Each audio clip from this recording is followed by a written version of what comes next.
Kita bersyukur serial khotbah Daniel sudah selesai. Hari ini minggu yang spesial, saya akan berkhotbah dengan sebuah tema membalas anugerah Tuhan. Membalas anugerah Tuhan. Ya. Kita baca Mazmur 116 ayat 12 sampai 14. Mari kita baca firman Tuhan.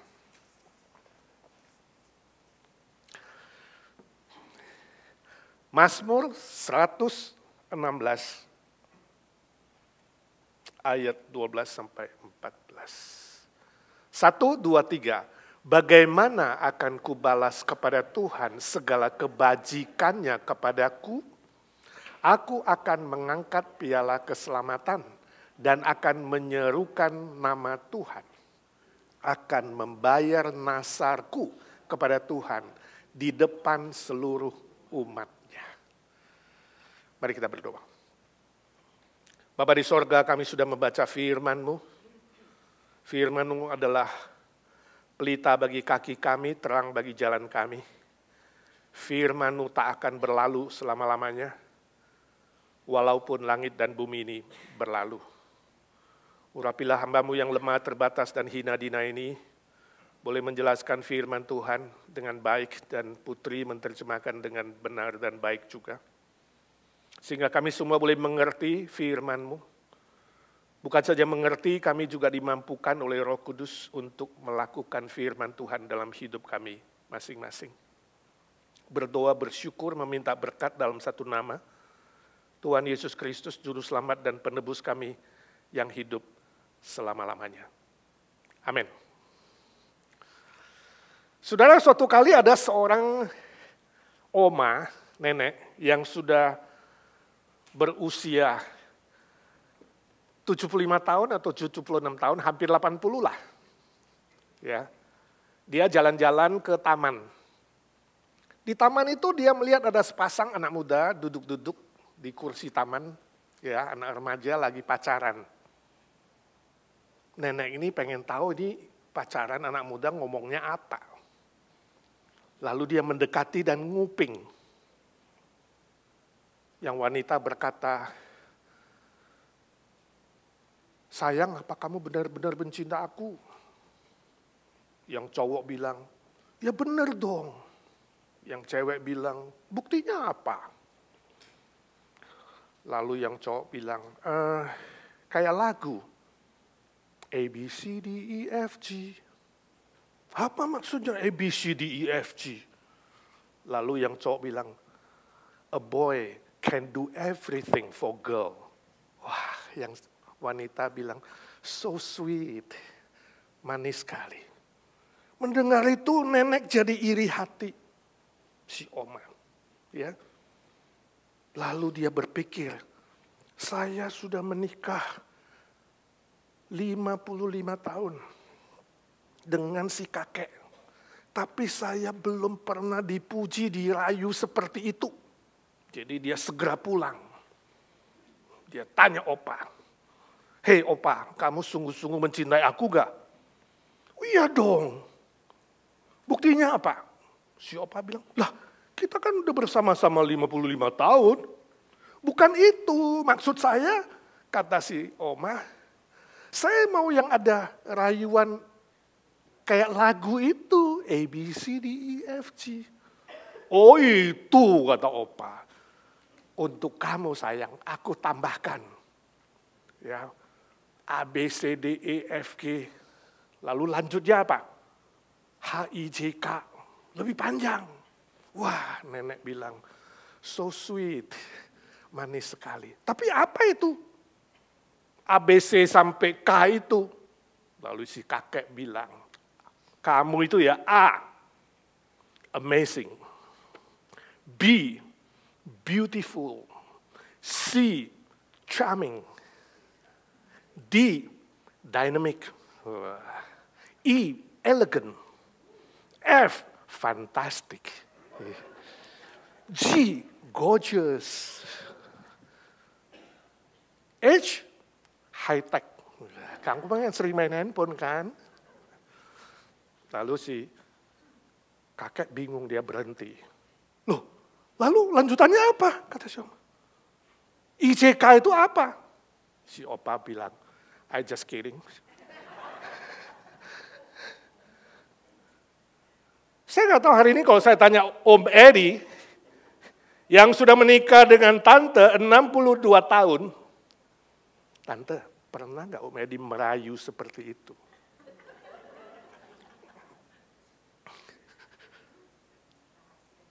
Apakah setelah berjalan bersama 62 tahun, masih ada saling memuji, saling merayu, ya? Sayang, masih I love you tiap hari, I love you atau I love you? Pakai kain lap. Saya tidak tahu. Pasti ada rahasianya kenapa Om dan Tante bisa bertahan 62 tahun. Ya. Gak gampang kan Tante hidup dengan Om yang begini 62 tahun. Susah juga sebaliknya Om ke Tante. Gak gampang loh hidup bersama dengan latar belakang yang berbeda, ya, pendidikan yang berbeda, dan macam-macam yang berbeda, sama-sama berbeda banyak. Saudara mau tahu rahasianya? Amin? Nanti makan bersama sama Om. Dan Tante, tanya-tanya nanti, soalnya saya juga gak tahu. Banyak rahasianya. Ya. Tapi yang pasti saya yakin ini adalah kemurahan Tuhan. Anugerah Tuhan yang luar biasa. Yang melampaui yang bisa kita pikirkan hari ini, kok ada ya, kok bisa ya sampai segitu lama? Kalau dibandingkan dengan statistik di Amerika, pernikahan di Amerika itu 49,5% pernikahan tahun pertama berakhir dengan cerai. Mengerikan sekali di zaman ini. Anugerah Tuhan yang besar, kemurahan Tuhan yang besar, saudara. Itu sebabnya hari ini saya memilih sebuah tema, membalas anugerah Tuhan. Sebenarnya kalau mau bicara membalas anugerah Tuhan itu, gak mungkin bisa.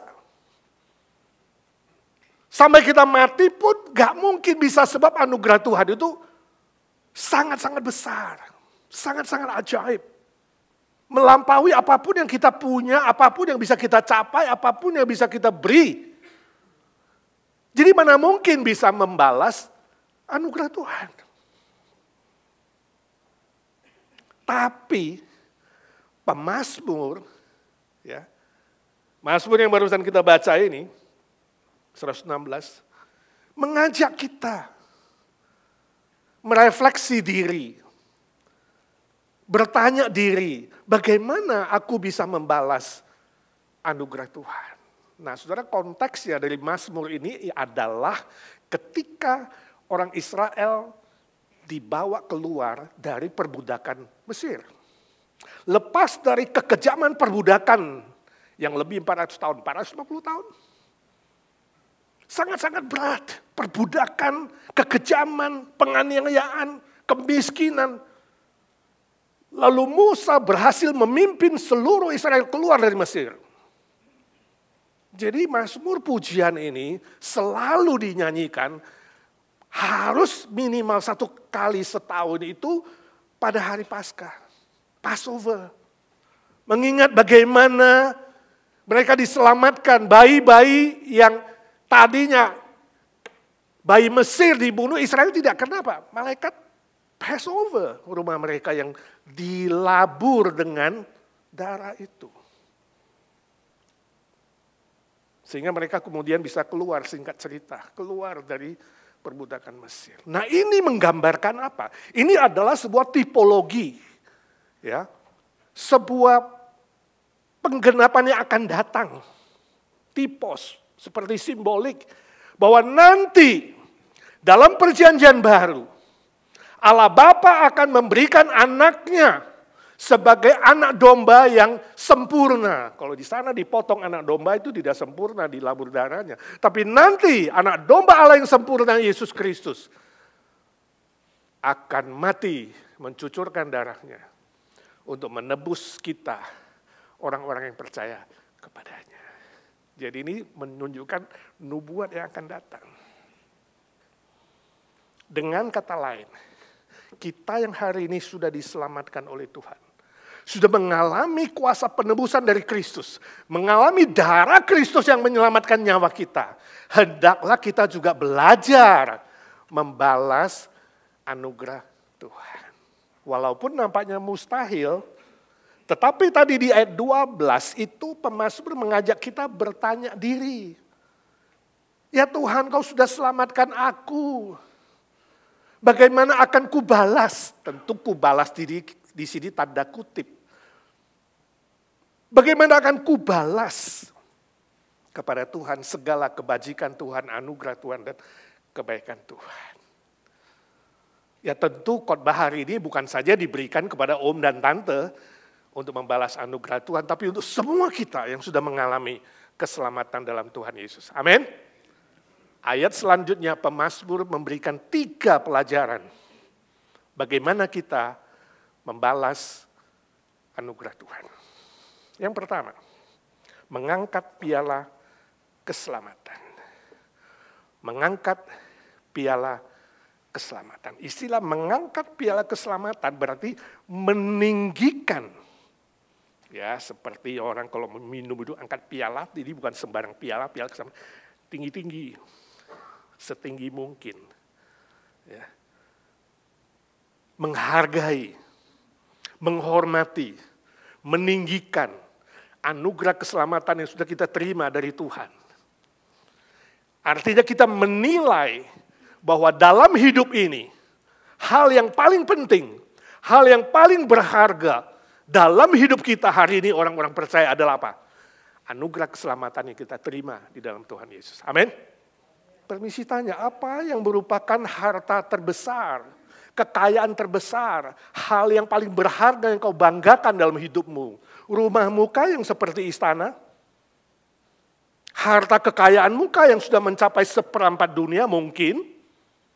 Kepintaranmu kah yang sudah mendapatkan gelar pendidikan? Ada orang yang punya gelar di depan nama, di belakang nama. Mungkin saudara akan mencapai yang di atas nama, di bawah nama. Itukah yang kau banggakan? Pernikahan 62 tahunkah itu yang paling dibanggakan? Apa? Pak Masur bilang, no, bukan semua itu. Semua yang dunia ini bersifat sementara. Aku akan membanggakan dan meninggikan anugerah keselamatan yang diberikan Tuhan Yesus kepada aku. Saudara melihat ini menjadi universal. Semua orang Kristen bisa bangga soal itu, betul? Semua orang percaya bisa bangga itu. Bahwa menjadi warga kerajaan sorga adalah sebuah kebanggaan terbesar. Bukan warga negara Amerika atau warga negara yang lain. Puji Tuhan. Dan kalau saudara mengatakan, ya, anugerah keselamatan Tuhan adalah yang paling kutinggikan, kubanggakan. Buktinya apa? Pak Mazmur bilang, hidup membalas anugerah Tuhan. Mengucap syukur. Bukan hanya dengan bibir, mulut, tapi di dalam seluruh aspek hidup ini. Ada cerita ini, oke, saya suka terima cerita yang bisa jadi ilustrasi. Ada satu orang naik bis kota, lalu dia gak sadar mau pergi kerja, HP-nya jatuh. Waktu dia mau turun, HP-nya jatuh, lalu orang yang di belakang dia ngambil dan tepok bahunya. Mas, HP-mu jatuh, jadi kembaliin. Lalu dia bilang, oh thank you ya, terima kasih. Dia salamin dia, langsung turun. Lalu cerita kedua, ada seorang naik bis kota. Waktu dia mau turun, HP-nya jatuh. Dia gak sadar, bis sudah jalan.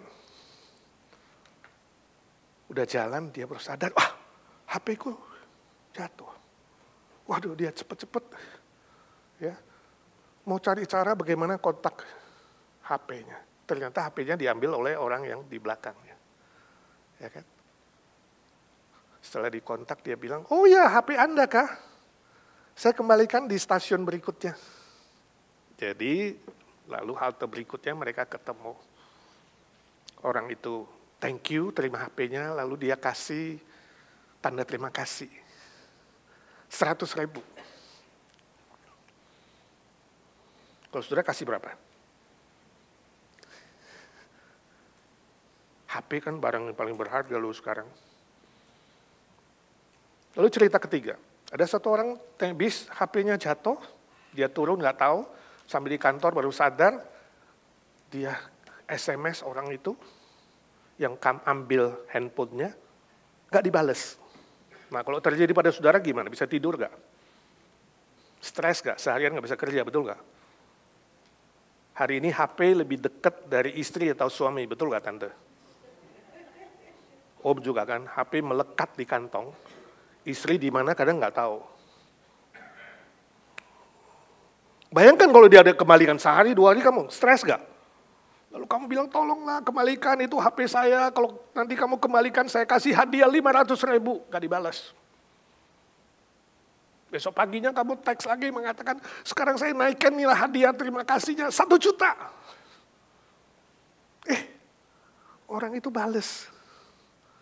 Oke, ketemu di Starbucks. Itu udah 2 hari. Ketemu Starbucks. Wah, kamu udah stres. Waduh, itu banyak account, banyak foto, banyak data, banyak informasi. Aduh, gimana ya gitu. Wah, ketemu, dia balikin. Kamu kasih berapa? 1 juta. Kasih 1 juta. Padahal itu orang sudah pakai teleponnya. Telepon kemana-mana. Ngomong dengan Putin, ngomong dengan Kim Jong-un, ngomong dengan ya macam-macam lah ke luar negeri. Sudah melihat ada yang aneh nggak? Orang pertama, 2 dan 3, yang paling baik mana?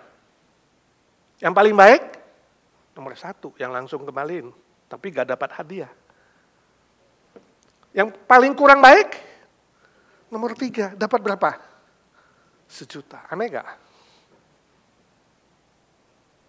Sebagai ungkapan terima kasih untuk orang yang paling baik, 0. Sebagai ungkapan terima kasih atau bersyukur untuk orang yang paling tidak baik, 1 juta. Make sense gak?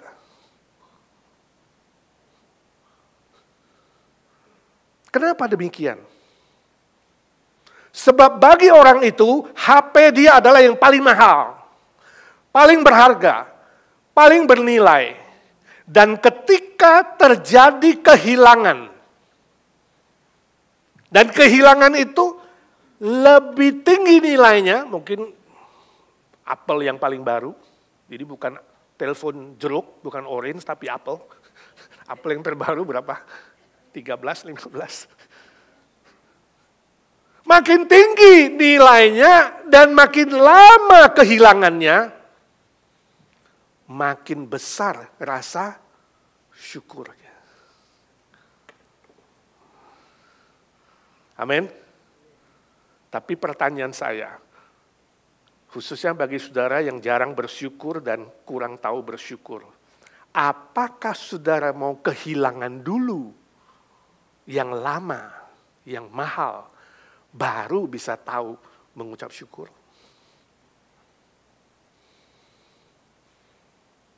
Kadang-kadang Tuhan bisa mengizinkan itu sebagai sebuah pelajaran penting. Sebelum ini orang kehilangan, dia tidak tahu berterima kasih. Sebelum dia mati listrik, dia gak pernah bersyukur untuk listrik. Mengatakan, haleluya, hari ini listrik nyala. Sebelum dia gak dapat air mandi, dia gak pernah bersyukur kalau tiap hari air itu mencucur dari kepalanya ke badannya, bahkan kadang sampai meluber kemana-mana. Sebelum kehilangan istri atau suami, tidak tahu menghargai dan berterima kasih kepada istri dan suaminya. Jangan sampai itu terjadi, penyesalan kemudian tidak ada gunanya. Itu sebabnya pemazmur mengatakan, jangan saya sampai lupa Tuhan. Jangan saya sampai lupa, biarlah aku meninggikan piala keselamatan. Bukan piala minuman, bukan piala kekayaan, bukan piala kehormatan, bukan piala materi dan duniawi ini. Piala keselamatan itu yang ditinggikan selama-lamanya. Paling berharga, paling tinggi nilainya. Jadi kalau hari ini saya tanya Om, apa harta Om yang paling mahal dan berharga? Berani nggak bilang, Yesus Kristus, bukan Tante Arlina. Juga sebaliknya, siapa number one, siapa number two?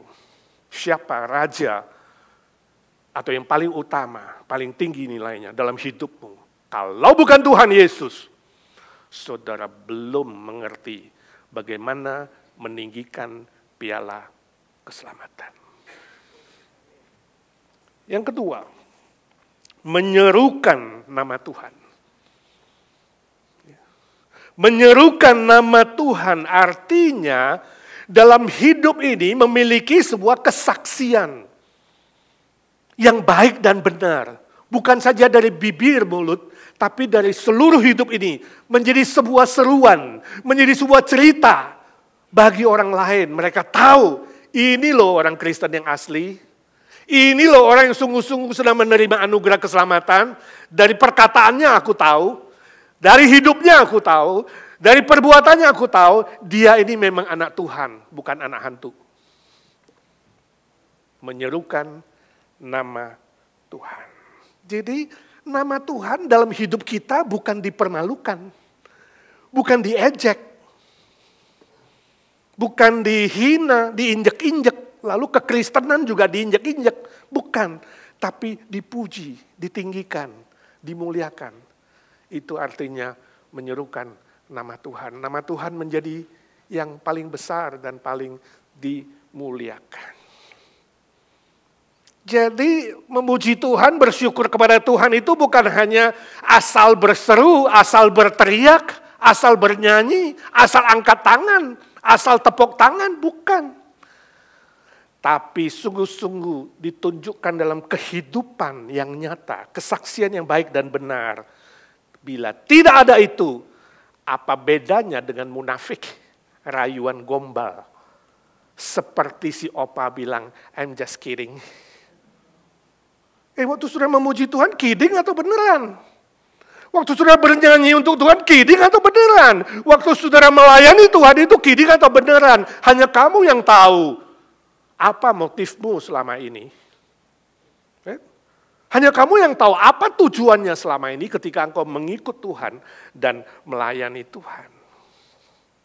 Beberapa tahun yang lalu ada sebuah breaking news yang bercerita, yang memberi kabar kepada kita bahwa ada seorang rabi, ini rabi Yahudi, dia membeli sebuah meja di Craigslist. Saudara suka Craigslist? Dia senang dengan sebuah meja di Craigslist, harganya $150. Dia pergi ke situ, ternyata sepasang kakek nenek yang menjualnya. Tanpa tawar, 150 dia bayar, dia bawa pulang meja kesukaannya.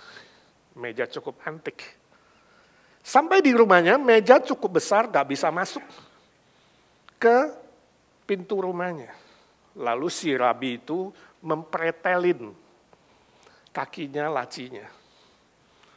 Waktu dipretelin itu, di bawah laci, ditempel, ada tertempel di situ, di lem, sebuah amplop.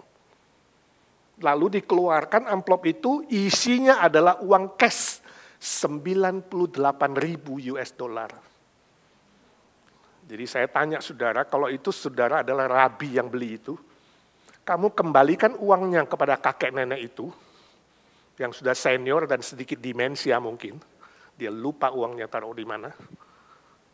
Atau saudara mengatakan, ini rezeki nomplok. Inilah mujizat Tuhan. Itu sebabnya di IGNC kita tiap minggu nyanyi, curahkanlah mujizatmu. Dan aku mengalami. Bayar 150, dapatnya 98.000. Ayo, siapa yang kembalikan? Angkat tangan.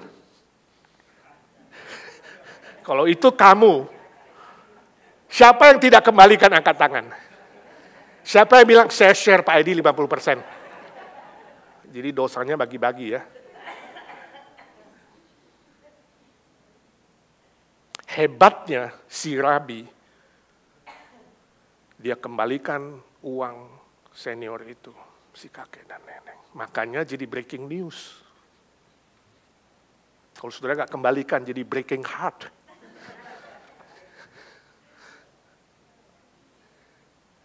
Ini contoh kesaksian yang menyerukan nama Tuhan.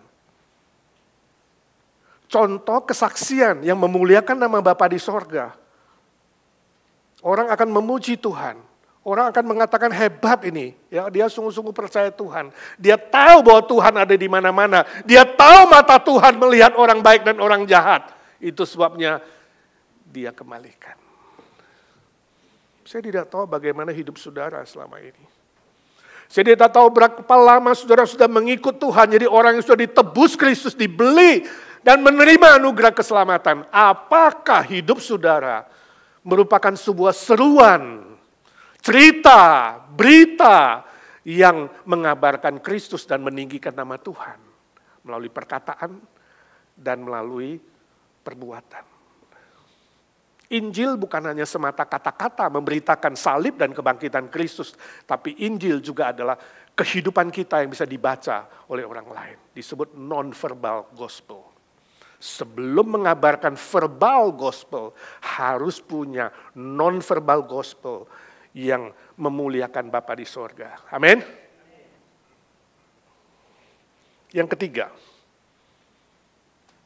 membayar nasarku kepada Tuhan. Membayar nasar kepada Tuhan. Tadi sudah saya singgung, sesungguhnya kalau kita pun mau membayar kepada Tuhan, membalas anugerah Tuhan dan kebaikan Tuhan dengan semua yang kita punya, semua yang kita capai, dan semua kehebatan, kepintaran, kegagahan kita, itu pun tidak bisa. Gak cukup, sebab kebaikan Tuhan dan anugerah Tuhan itu melampaui semua itu. Gak bisa.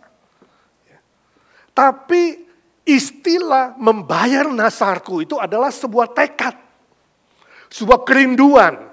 Itu harus punya dulu. Jangan bilang, ya gak mungkin lah saya membalas. Sebab itu ya udah gak perlulah buat apa-apa. Toh juga gak mampu. Bukan itu jadi pesimistik, bukan. Tapi pemazmur mengajak kita, mari punya niat dulu. Mari bertekad. Ada sebuah kerinduan, kemauan untuk belajar membalas anugerah Tuhan. Mempersembahkan kembali apa yang Tuhan titipkan kepada kita. Karunia, berkat, kepintaran, kekayaan, apapun yang kita punya, talenta. Mari punya niat dalam hati karena mengasihi Tuhan. Mari punya tujuan dalam hidup ini karena ingin memuliakan Bapa di sorga. Kita mempersembahkan kembali apa yang Tuhan titipkan untuk pekerjaan Tuhan. Untuk memperluas kerajaan Tuhan. Untuk berbagian di dalam nilai-nilai kekal yang Tuhan sediakan bagi kita. Nah itu sama dengan membayar nasar. Itu artinya membayar nasar kepada Tuhan. Bukan hanya sebuah sumpah atau janji di mulut, tetapi sebuah wujud yang konkret. Mengasihi Tuhan dengan nyata, sebab Dia lebih dulu mengasihi kita, saudara dan saya. Dengan kasih Kristus itulah, kasih agape itu, kasih ilahi itulah, kita mengasihi Dia. Bukan hitung-hitungan, tapi rela berkorban seperti Dia berkorban. Tulus, setia, dinamis, makin hari makin baik, makin hari makin benar, makin hari makin produktif dan efektif, berbuah lebat untuk kerajaan Allah. Saya baca sebuah cerita di China, ada seorang dokter yang sangat kaya, menikah dengan seorang wanita yang sangat cantik. Pastilah yang kaya mau cari yang cantik, betul nggak? Yang kurang kaya aja mau yang cantik. Saudara mau yang cantik tapi bodoh, atau kurang cantik, agak jelek, tapi pinter. Yang wanita mau kaya, tapi bodoh, atau mau yang miskin, tapi ganteng. Kaya dan ganteng. Itu pilihan paling tepat. Mau tahu lanjutannya? Datang dan di sore. Sebab judulnya adalah, boleh jadi kaya, tapi jangan titik. Nah itu yang sore nanti ya. Kalau sudah mau nonton film daripada yang lain, atau menghabiskan waktu untuk yang nggak berguna, datang lagi nanti sore ya. Kita dengar khotbah, dinner free, enak lagi. Tapi untuk mengasihi Tuhan, haruslah dengan kasih yang Tuhan berikan. Yang tulus. Ya, itu. Nah, si dokter ini saya nggak tahu bagaimana kasihnya, tapi ceritanya dia menikah dengan si cantik ini, membanggakan di mana-mana, sampai pas anaknya lahir. Ternyata anaknya lahir, katanya mirip seekor monyet mukanya. Jelek bukan main. Nah dia mulai curiga, gua sih jelek-jelek juga enggak ya. Kalau hitung nilai sih 85 atau 90. Istri begitu cantik, masa lahir kayak onyet? Nah ini ada apa ini? Ya ini bibitnya siapa ini? Benihnya siapa ini dalam kandungan istriku? Dia mulai curiga. Lalu mengadakan investigasi. Setelah diselidiki, diinvestigasi, ketahuanlah ternyata dulu istrinya jelek kayak monyet. Tapi karena operasi plastik, waduh jadi cantik bukan main. Jadi saudara yang hari ini istrinya cantik, tolong pulang coba cari-cari dulu. Ada dulu yang plastik di mana? Ada ke plastik kan? Ya kalau kita bilang Tante Arlina umur 80 something ya. 83 kita nggak yakin ini. Ini masih kayak 65 ini. Yang plastik mana Tante?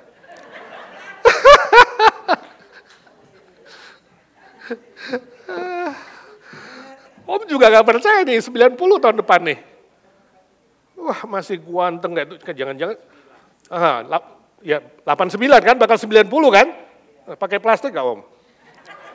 Bahaya kalau plastiknya murahan, pas saudara jemuran di summer, di pantai jemuran, waduh meleleh, ada capnya di sini Adidas.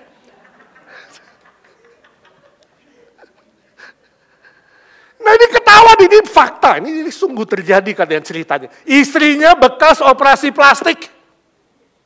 Dulu jelek, jadi gak asli itu semua.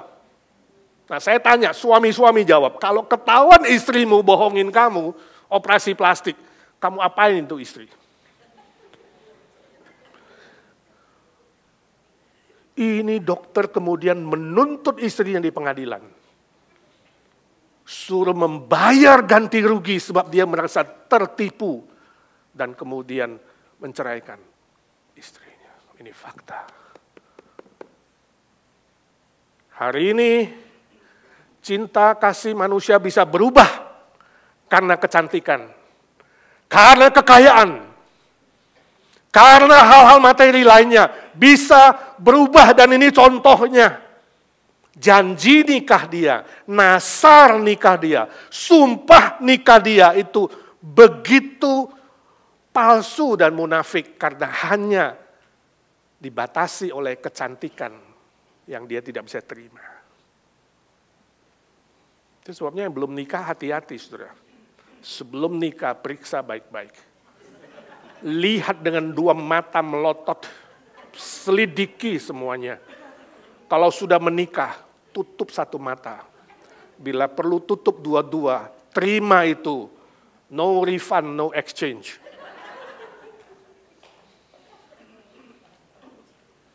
Karena kalau kamu sudah berani bernasar, berani bersumpah di hadapan Tuhan dan di hadapan jemaat Tuhan, jangan pernah kamu mengingkari itu. Itu sebabnya pemazmur mengatakan, aku akan membayar nasarku. Sebagian kita pasti pernah janji-janji sama Tuhan, Tuhan, kalau you selamatkan aku, ya aku mau lebih mengasihimu. Tuhan, kalau nanti aku sudah dapat green card, aku mau melayanimu Tuhan. Lebih setia ke gereja, belum green card aja udah hilang. Baru working permit dapat, udah gak kelihatan batang hidungnya. Belum ada status, datang doa. Terus doa, apa ini doakan, doa puasa, waduh berjuang. Begitu sudah dapat goodbye Tuhan, jangan gampang-gampangnya bernasar. Biarlah seluruh hidup kita saudara dan saya senantiasa selalu merupakan ucapan syukur dan terima kasih yang tidak pernah terhingga. Dengan seluruh hidup kita, apa yang sudah Tuhan titipkan, ingat itu jadikan sesuatu yang bernilai kekal untuk kerajaan Tuhan. Amin. Kalau saudara perhatikan apa yang ditulis pemazmur di sini, tiga pelajaran itu berbentuk kata kerja aktif, bukan pasif. Artinya, jangan saudara didorong-dorong terus, jangan saudara terus dinasihati terus, jangan terus ditarik-tarik. Mari otomatis aktif. Aktif mengasihi Tuhan, kreatif mengasihi Tuhan, produktif mengasihi Tuhan. Dengan semua yang Tuhan titipkan demi kemuliaan Bapa di sorga. Amin. Mari kita doa.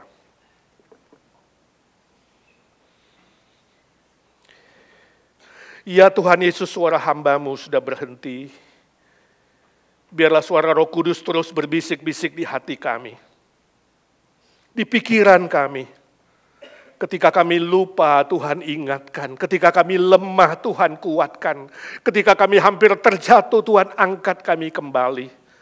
Tak habis-habisnya kami ingin bersyukur untuk anugerah keselamatan yang Tuhan berikan. Harta yang termahal dalam hidup kami. Kami bersyukur, Tuhan masih kasih kami nafas hidup. Banyak berkat dan anugerah. Ajar kami membayar nasar kami. Supaya hidup ini tidak sia-sia, tapi menjadi nilai-nilai yang kekal di hadapan Tuhan. Murnikan motivasi kami hanya mengasihi-Mu dan mengasihi sesama. Murnikan tujuan kami hanya memuliakan Bapa di sorga. Secara khusus kami bersyukur untuk om dan tante.